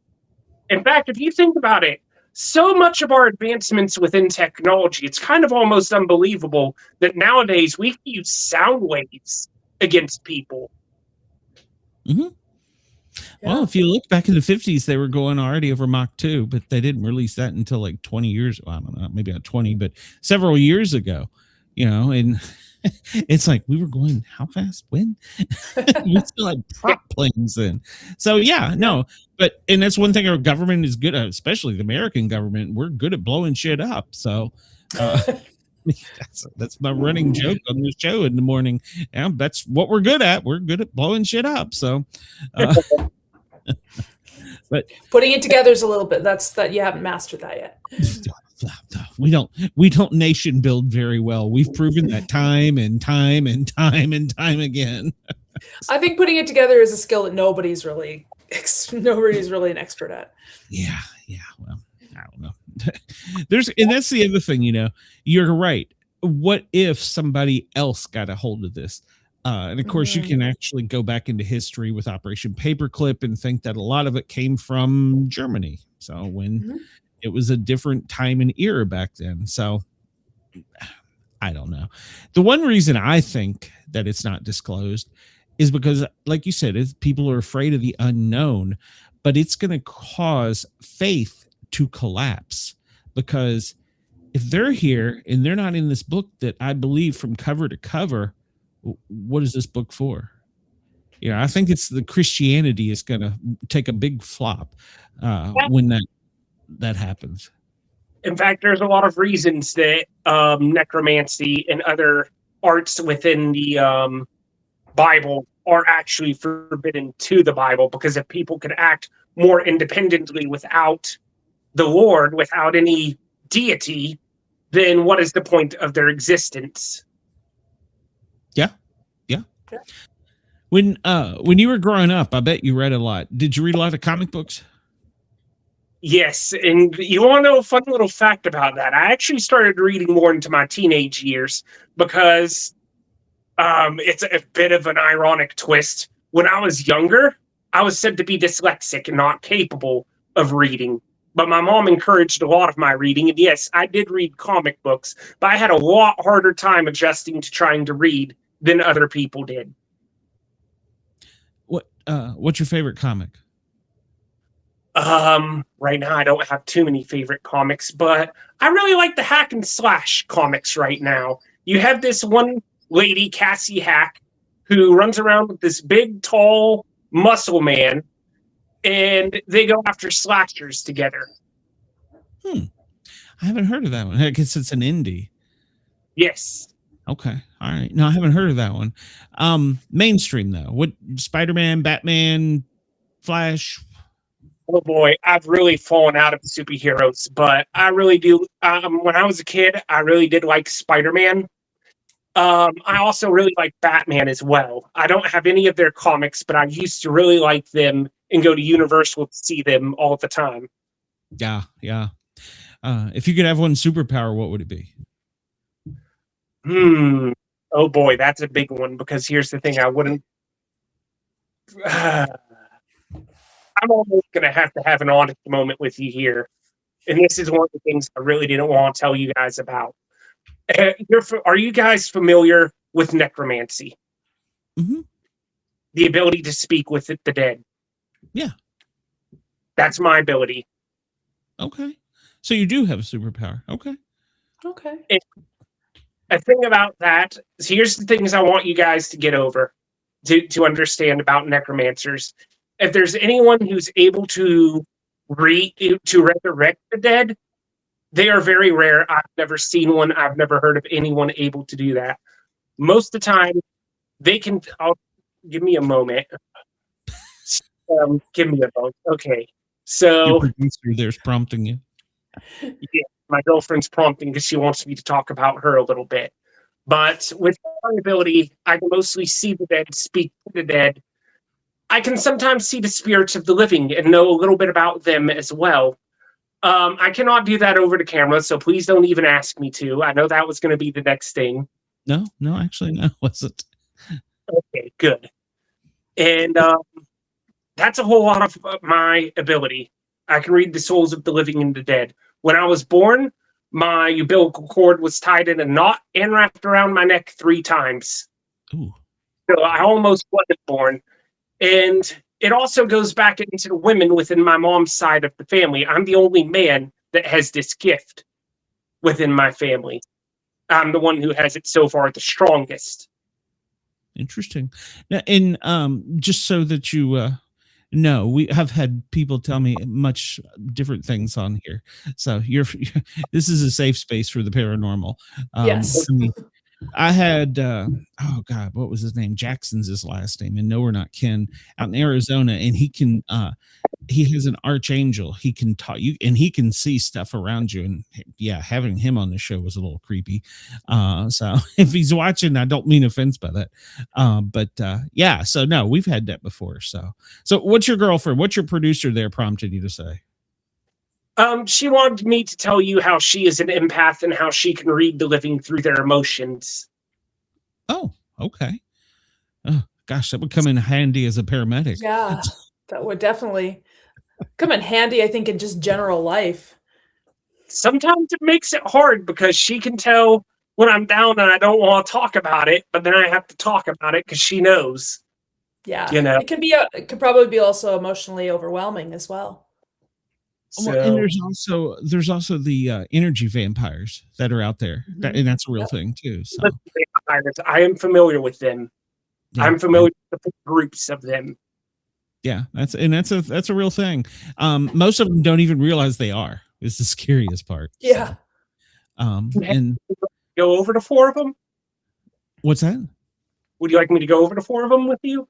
Well, Yeah. we're running out of time, so I want to make sure you get in time to tell everybody if they want to get in touch with you, how they can, and especially for our Australian audience. And like I said, I will put all this in the notes. Probably won't be tonight. It'll probably be like Friday. But if anybody wants to get in touch with you, how can they do that? They can get a hold of me within my email, mostly within my PayHip. I gave you the link. I was hoping you'd drop it on to the maybe in the video description. If you could do that, that'd be awesome. It will be in the I don't have a handy to, but it will be in the show notes. I've actually already got it in the longer one. Like I told you, I can only put like 1,500 characters, and I gotta do hashtags and SEO keywords and other stuff. So yeah, no, it will be in there. No, I won't let you down on that. It's already in there. So right. So PayHip, and they can get in touch with you through there. Now, do you have do you autograph books, or is it all ebooks, or? It's all ebooks right now. I am working with Ingram Spark in order to try and get my books physically published, at least within the one with I Am a Werewolf Hunter. My other stuff is short stories. So once I get so many short stories, I might do a completion or a collection of short stories as well to make a physical book with those. But I'm sure if I was to get a book and try and buy a book for like $5 only to discover there's 10 pages, I'm sure they'd be sorely disappointed. Yeah, they probably would be. Well, they get their money's worth with the werewolf, because we're running out of time, but it was one thing I wanted to ask you is, why didn't you break that up into more than one book? Because it seems to me you could have stretched it out a little bit. It's just trying to stretch it out. I actually do have another one in the works. It is about Horace Mansfield, who is the son of Jake and Chrissy Mansfield right now. And then they're also with the necromancer Lotus, who, yes, is capable of resurrecting the dead. Okay. So you have I won't call it a second edition, but a book too. Okay, cool. Yes. Also, go ahead. Resident usually likes to show up with people who are at their most vulnerable. That's why he chose Jake Mansfield at the specific passing of Chrissy. So he likes to reach people who are at their vulnerable. And when it comes to the deal,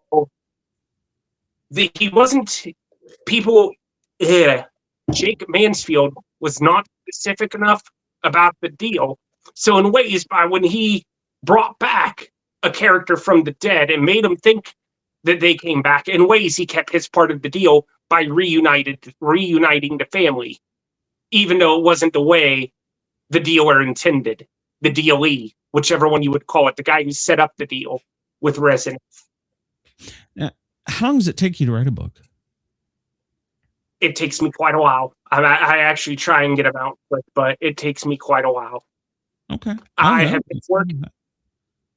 And the bad thing is, the worst thing happened to me is I was writing one of my other books. It was not related to Jake Mansfield, but there was this other one I was writing about angels, demons, and vampires. I might actually write it if you guys want to hear more about it.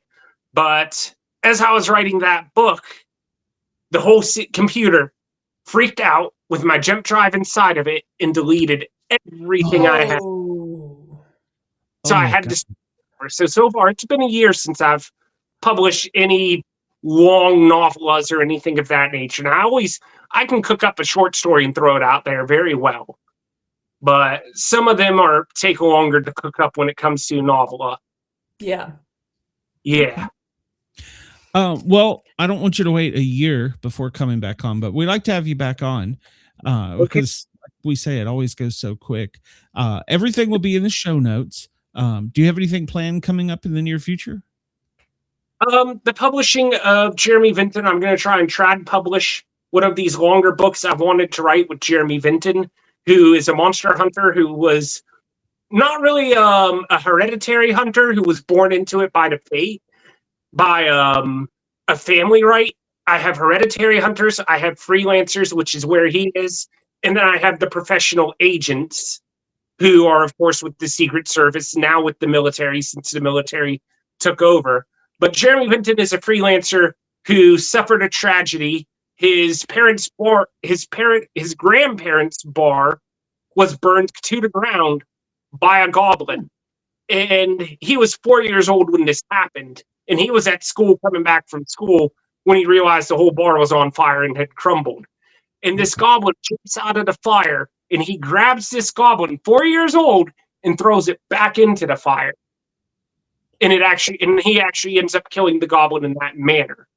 And so he goes on to become a man at 22 and continues monster hunting, almost more as a personal vendetta than a job. He hates everything to do with the supernatural or paranormal. He wants to hunt them all, destroy them all. Okay. Well, come back and visit us and you can tell us all about it. So you and I can arrange it within Messenger. There you go. You know how to get Sounds me. good. Stevie, thanks for coming on. I appreciate your time tonight. Thank you for having me tonight. It was a pleasure. We'll see you soon. Have a good night. Thanks. Good night. Bye. It goes so quick. Let me move that up there. It goes so quick. Yeah. I was entranced. I was like, wow, some of those, he's done his research. Oh gosh. Yeah. Yeah, he goes into some of the details and I'm like, wow, how does he come up with some of this stuff? It's so good. So, I didn't even know where to look for half the stuff that he was talking about. I was like, wow, how'd you find out where to look for that? The internet. That's where everything is. So. I know it's not as easy to navigate though as people think sometimes. We're running out of time, Jen.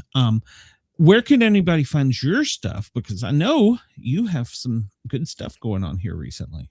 Yeah, so best place to start is my website at jmshawauthor.com. You can read about my books. You can find the links to them online. You can find links to my Facebook and Instagram on the bottom. And then there's also a link to Goodreads so you can see what other people are saying about them. All right. Sounds good. All right. Well, I will be back tomorrow, noon until 2, spinning records. You can find me on the Thin Line Rock Station, www.thethinlinerockstation.com. And of course, Brenda and I will be back telling all the news that's probably not fit to print from 2 until 4 tomorrow. So make sure to check us out over there. Please, on your way out the door, hit the hit that share button, let everybody know where you're here. And Jen and I will see you next week. Bye-bye. Bye.